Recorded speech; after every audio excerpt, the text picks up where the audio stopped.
So I was talking to someone this week, and he was expressing how he's frustrated. Why is he frustrated? Is that as a child, and even as growing up, something that we know is so important in Judaism is the study of Torah. Torah, we say, is our lifeline to everything. It's the gift that Hashem said, I'm going to put you in this world, but I'm going to give you a guidebook. I'm not going to just throw you in it. The Torah is it's the manual. It's the way to be happy. It's the way to figure everything out. But it's not always so easy to learn. At times it's boring. It's hard. The concepts could be difficult. Unless it's something you particularly get into that you like, it could be something that you're just not interested. How do you get interested in studying Torah? Very great question. Something that I struggle with often, and I'm sure many people as well. So what are some like tips? How can we make it more enjoyable? So something that hit me that I try to incorporate into my life is number one, just understanding the concept that the, the importance of studying Torah. Why do we study Torah? So the answer is because God says to do it. Why does God say to do it?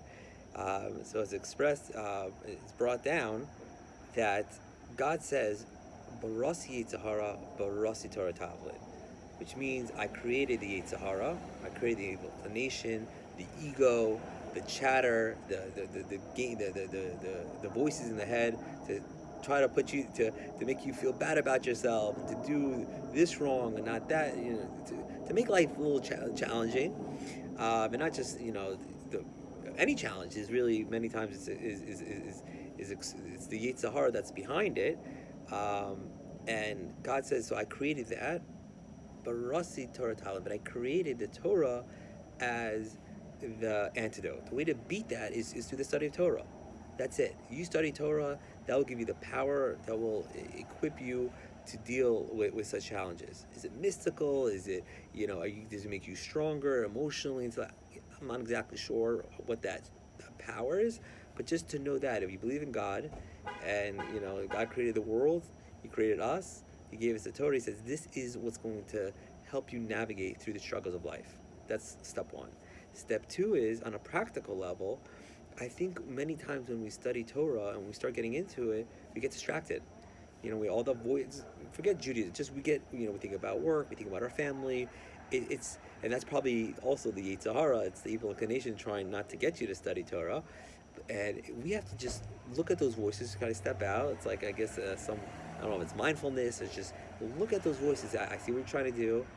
Okay, see ya, goodbye. I'm gonna just try to be present, try to still my mind. And when we do that, naturally we get into whatever we're doing. We're not stressed. We're present.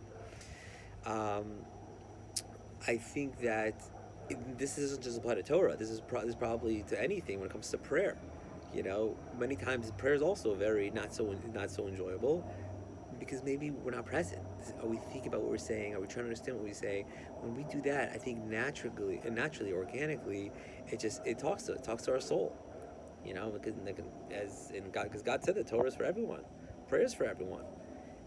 Something on a practical level we can implement that can make things so much more enjoyable, and something that we would look forward to on a daily. Shabbat Shalom, and have a wonderful week.